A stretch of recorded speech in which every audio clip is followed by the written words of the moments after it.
Hello, everyone, and welcome back to Western Flavors. Today, we have one of our most powerful episodes, a story that reveals a secret Jack Bartlett has carried for over 50 years, a secret that explains everything about who he is and why Heartland exists the way it does. We think we know Jack, the steady patriarch, the wise grandfather, the man who built Heartland into a place of healing and hope. But what we don't know is the cost of that building, the dreams he surrendered, and the sister whose death changed the course of his entire life. This episode takes place during season 13, when an approaching storm forces Jack to confront memories he's kept buried in a root cellar for half a century. What Amy discovers about her grandfather's past will change how she understands everything: the ranch, the symbol, the sacrifices that built the legacy she's inherited. If you're enjoying this series, please hit that like button and subscribe so you never miss a chapter. Today's episode is about the dreams we give up, the resentment that can transform into gratitude, and learning that sometimes the life we're meant to live isn't the one we planned, but the one that needed us most. Let's dive in.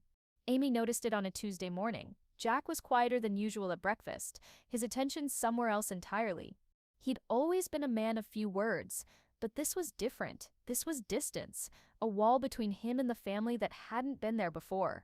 She found him later that afternoon in the loft above the barn, surrounded by old boxes he'd pulled from storage. Dust motes danced in the shaft of sunlight coming through the window, and Jack sat in the middle of it all, holding something Amy couldn't quite see. Grandpa, you okay up here? Jack looked up, and for just a moment Amy saw something in his face: grief, maybe, or regret, before he schooled his features back into familiar calm. Just going through old things. Been meaning to organize these boxes for years. But his hands were shaking slightly as he placed whatever he'd been holding back into a box and closed the lid. Need help? No, thank you, sweetheart. I've got it. Amy left him there, but the image stayed with her, Jack surrounded by the past, looking more lost than she'd ever seen him. The weather reports started coming in that evening.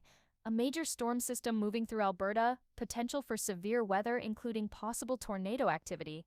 The family gathered in the ranch house to monitor the situation, but Jack remained distracted, staring out the window at the darkening sky. Lou pulled up the radar on her laptop. They're saying it'll hit us around midnight. We should prepare the root cellar just in case. I'll check the horses. Make sure they're secure in the barn.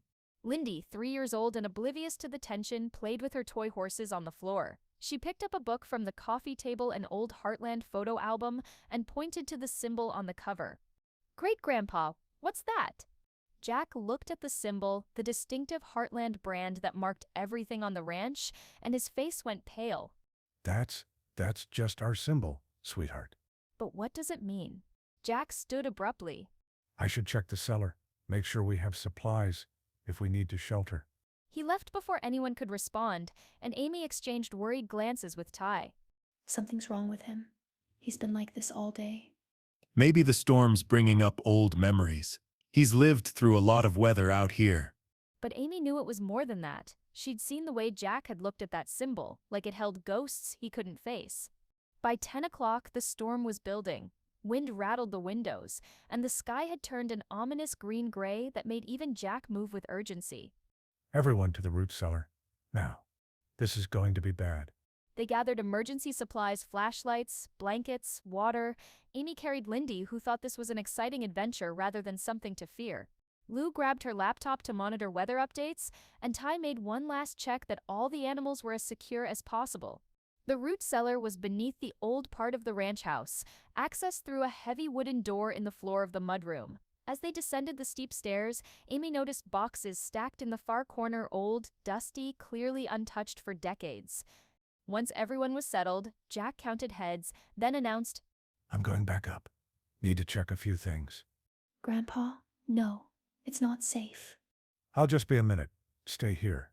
But Amy saw where his eyes had gone, to those boxes in the corner, the same kind of boxes he'd been going through in the loft. This wasn't about checking supplies. This was about something else. She gave Jack a 2-minute head start, then followed him up the stairs. She found him in the corner of the cellar, having returned while she was coming up. He'd pulled one of the boxes down and was sitting on an old crate, staring at its contents by the light of a single hanging bulb. Rodeo buckles still in their original packaging, never worn, letters tied with a faded ribbon. A child's belongings, small boots, a worn stuffed horse, a little girl's hair ribbon, and photographs, so many photographs of a young girl who looked like she could have been Marion's sister. Jack held a piece of yellowed paper, and even from the doorway, Amy could see it was a drawing the Heartland symbol, rendered in a child's careful hand. Grandpa, He looked up, and this time he didn't try to hide what was on his face. Tears ran freely down his weathered cheeks. I knew you'd follow me. who was she? Jack looked back at the photograph in his other hand, a girl maybe 12 years old, sitting on a fence at Heartland, the barn visible behind her, her smile bright and unguarded. Her name was June Bartlett. My little sister. The words fell into the cellar like stones into water, creating ripples Amy could feel but not yet understand. I didn't know you had a sister. Nobody talks about her anymore. Everyone who knew her is gone now. Just me left to remember. He gestured for Amy to sit beside him, and she did, looking at the artifacts of a life that had been completely erased from family history. June was way younger than me. By the time she was 12, I was 20 and full of big dreams. Rodeo dreams. I was good, Amy. Really good. Had scouts from professional circuits watching me. I was going to make a name for myself, travel the country, maybe even compete internationally. He picked up one of the rodeo buckles, still shining despite the years. This was supposed to be mine. First place at the Calgary Stampede qualifier. I never went, never competed, never wore it. Why not? Jack's face crumpled, and when he spoke again, his voice was thick with 50 years of grief.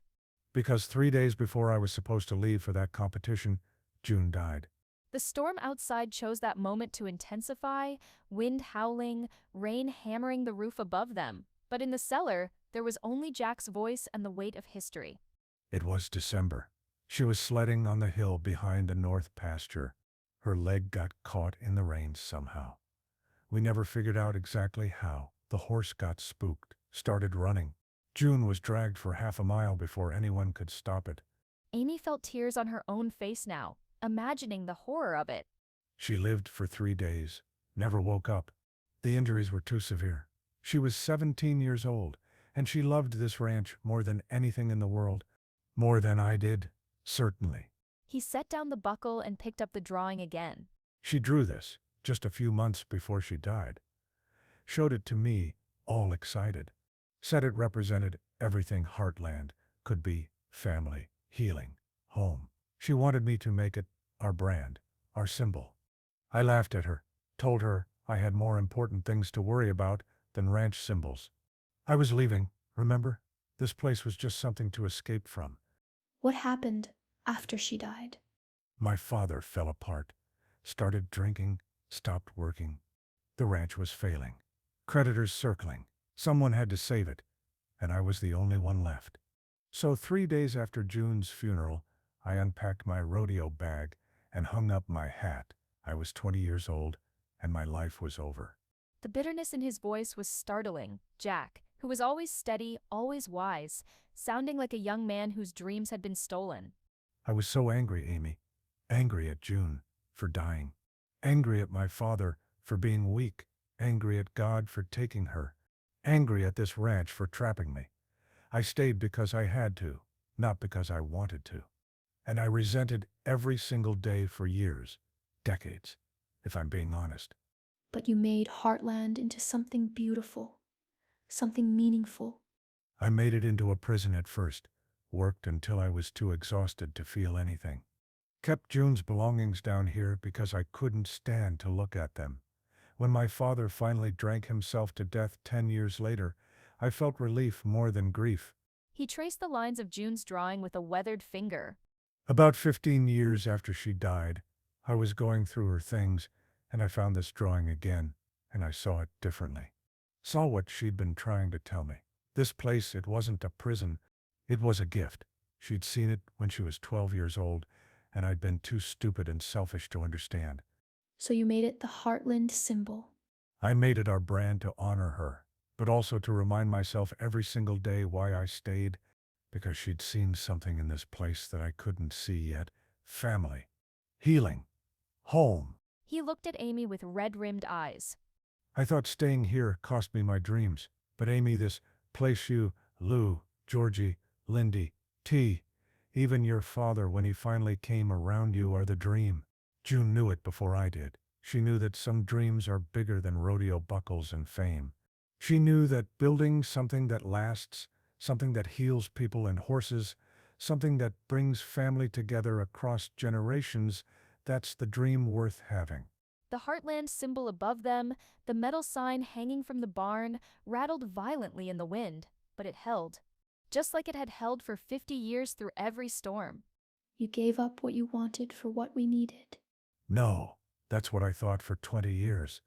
But Amy, June gave me what I needed. She gave me purpose. She gave me this place.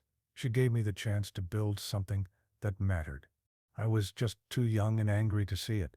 Another crash outside, a tree branch breaking, slamming into something. The storm was at its peak now, dangerous and wild.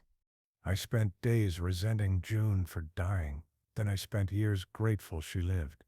Because without her, without that drawing, without the vision she had when she was just a kid, none of this exists. You don't exist. Not here, not at Heartland. Marion doesn't come back here after she leaves for school.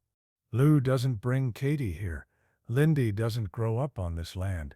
He held up the drawing, his hands steady now. This isn't just a symbol. It's June's gift to all of us. Her legacy. And I finally understand that the life I'm living, the one I resented for so long, it's the life I was always meant to live.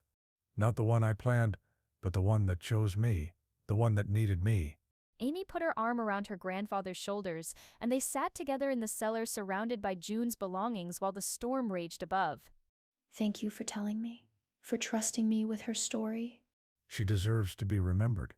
And Lindy deserves to know about the great-great-aunt who gave her this legacy. They sat in silence for a while, listening to the storm gradually begin to ease. The worst had passed. You know what's funny? All those rodeo buckles, I never won. I don't even think about them anymore. But every time I see that symbol, every time someone drives through our gates and sees it, I think about June, and I'm grateful. So damn grateful that she made me stay, even if she didn't know she was doing it. When they emerged from the cellar, the storm had passed, leaving destruction in its wake. Tree branches littered the yard, the fence near the pasture was down, and water pooled everywhere. But the Heartland sign still stood at the entrance to the property, battered, slightly bent, but standing. The symbol June had drawn at 12 years old, still marking this place as home. Jack walked to it, put his weathered hand against the metal, and smiled through his tears. Just like June wanted. Still here. Still strong. Lindy ran up to him, somehow having escaped Lou's supervision in the aftermath chaos. Great-grandpa, did the storm hurt the horses? The horses are fine, sweetheart. Everyone's safe. Amy approached carefully. Grandpa, can I tell Lindy about June, about her great-great-aunt who loved this place? Jack looked at his great-granddaughter, then at Amy, and nodded. I'd like that. She should know. They all should know. The next morning dawned clear and beautiful, the way mornings after storms often do. The family worked together to clean up debris, repair fences, and restore order. After lunch, Jack found Amy and asked her to come with him. He held Lindy's hand, and the three of them walked to the far corner of the property, past the north pasture, to a place Amy had never really noticed before. There, beneath an old oak tree, was a small grave marker, weathered, simple, almost hidden by grass that Jack now knelt to clear away. June Bartlett, 1947 to 1964, forever in our hearts. Amy felt her breath catch. She'd lived at Heartland her entire life and never knew this grave existed. Jack had brought gardening tools and flowers, wildflowers like the ones that grew naturally on the property. June loved wildflowers, said they were brave for growing anywhere they wanted without asking permission. He showed Lindy how to dig small holes for the flowers, how to tuck them in gently, how to pat the soil around them. Who's June? Jack's voice was steady now, no longer burdened by the weight of untold stories. June was my little sister. She loved Heartland more than anyone I've ever known. She saw what this place could be before anyone else did. And everything we have here, the barn, the horses, the healing we do, the family we've built it, exists because of her. Where is she? She's right here, sweetheart. She's in the ground, resting. But she's also in every corner of this ranch. Every time we help a horse heal, that's June's spirit. Every time our family gathers on the porch, that's June's dream. Every time you see that symbol at the gate, that's June showing us what love looks like. Lindy carefully placed the last flower, her small hands covered in dirt. I wish I could meet her. You are meeting her every day because she lives in all of us who love this place. Amy stood back with Ty, who'd followed at a distance, watching this moment between past and future, between Jack and Lindy, between grief and gratitude. Did you know about her? No, he never told anyone. He's carried this alone for 50 years. That's a long time to hold grief. And resentment and anger. He said he was furious that she died, that she trapped him here. It took him decades to understand it was a gift, not a prison. They watched Jack and Lindy finish planting the flowers, then sit together in the grass beside June's grave. Jack was telling Lindy stories, and even from a distance, Amy could see her daughter's fascinated expression. I understand him differently now. Every time he's given me advice about staying at Heartland, about honoring legacy, about family being what matters, he wasn't just talking about Marion. He was talking about June, the sister who saved him by dying, who gave him purpose by making him stay. That's a hell of a complicated gift. All the best gifts are. That evening, the family gathered on the ranch house porch as the sun set over Heartland. The cleanup was done, the storm damage mostly repaired. Everything looked normal, but nothing felt quite the same. Jack sat in his rocking chair with Lindy on his lap. Lou and Amy flanked him, with Ty and Tim standing by the railing. Georgie sat on the steps, everyone quiet in the golden light. Jack's voice carried across the porch, gentle and contemplative. I want to tell you all about June, about the girl whose dream built everything we have. And he did. He told them about a 17-year-old girl who could see the future in a ranch that was failing, who drew a symbol representing hope when there wasn't much hope to be found. He told them about her death, about his resentment, about the decades it took him to understand that surrendering his dreams had given him something better: legacy, family, purpose. He told them about finding her drawing again 15 years later and finally understanding what she'd been trying to tell him, that some things are worth staying for, even when every part of you wants to run. Lou cried. Amy cried. Even Tim wiped his eyes and looked away, overwhelmed by the weight of history and sacrifice. When Jack finished, Lindy, who'd listened with the perfect attention only children can manage, asked the question that mattered most. Did June know that she gave you everything? Jack thought about it, really thought about it. No, sweetheart. She was 17.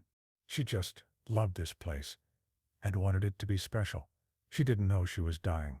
She didn't know I'd spend my life building what she'd envisioned. But you know what? I think somehow she knew it mattered, that this place mattered. That's why she drew that symbol. That's why she cared so much. He looked around at his family, 3 generations gathered on this porch, on this land, because a girl had loved it enough to leave her mark. Sometimes the greatest gifts come from the dreams we surrender. I thought I'd given up everything to stay here. But what I really did was exchange one dream for a better one. Legacy isn't about what we wanted, it's about what we built when we stayed. And resentment can transform into gratitude if we live long enough to see what we were really building. The sun set over Heartland, painting everything gold and beautiful. The symbol June had drawn 70 years ago stood at the gate, welcoming everyone home. And Jack, who'd spent 20 years angry and 30 years grateful, finally felt at peace with the life he'd been given. The life June had given him. That concludes today's episode of Heartland. What started as a storm approaching the ranch became a revelation about the foundation on which everything we know about Heartland was built. Jack Bartlett, the steady patriarch we thought we knew, carried a secret for over 50 years: a sister who died when she was 12, whose death forced him to give up his rodeo dreams and stay at a ranch he resented. June's story is heartbreaking and beautiful. A child who loved Heartland so much she drew a symbol representing what it could become: family, healing, home. She couldn't have known that her death would trap her 20-year-old brother at the ranch, forcing him to build exactly what she'd envisioned. She couldn't have known that her drawing would become the brand marking everything on the property for decades to come. Jack's journey from resentment to gratitude took half his lifetime. 20 years of being angry that June died, angry that his father fell apart, angry that he had to stay when all he wanted was to leave. Then 30 years of understanding that the life he thought was stolen from him was actually the life he was meant to live. The storm that forced this revelation was perfect symbolism. Sometimes it takes something powerful and destructive to unearth what's been buried too long. And just like the Heartland symbol that stood strong through the storm, June's legacy has stood strong through decades of weather, both literal and metaphorical. Sometimes the greatest gifts come from the dreams we surrender. Jack thought giving up rodeo cost him everything. But what he actually gained was legacy, family, and purpose that no rodeo buckle could provide. The dreams we let go of sometimes make space for dreams we didn't know we needed. Legacy isn't about what we wanted, it's about what we built when we stayed. Jack didn't plan to build Heartland into a place of healing. He stayed out of obligation, worked out of duty, but over time, that obligation transformed into calling. What we build when we think we're trapped often becomes what sets us free. Resentment can transform into gratitude if we live long enough to see what we were really building. Jack spent 20 years bitter about staying at Heartland, but he spent 30 years grateful. The perspective that comes with time showed him that June's death, as tragic as it was, gave him something precious, the chance to create something meaningful that would outlast him. The life we're meant to live often isn't the one we planned, but the one that needed us most. Jack planned rodeo fame and traveling the world. But the life that needed him was right there at Heartland, a failing ranch that would become a sanctuary for horses and people across generations. Thank you for joining us for this powerful episode about hidden history and the surprising ways our lives unfold. Jack's revelation about June adds depth and meaning to everything we know about Heartland. The symbol at the gate isn't just a brand, it's a 12-year-old girl's vision of what love and family could build. If you've ever felt trapped by obligations, if you've ever resented having to give up your dreams for family duty, please know this: time may reveal that what felt like sacrifice was actually gift. The life you're building while feeling trapped might be exactly the life you were meant to live. Give it time, give it patience. Give it the chance to transform from obligation into calling. If you enjoyed this episode, please like and subscribe. And tell us in the comments, have you ever given up a dream only to discover later it led you somewhere better? What did that journey teach you? We'd love to hear your stories. Until next time, this is Western Flavors.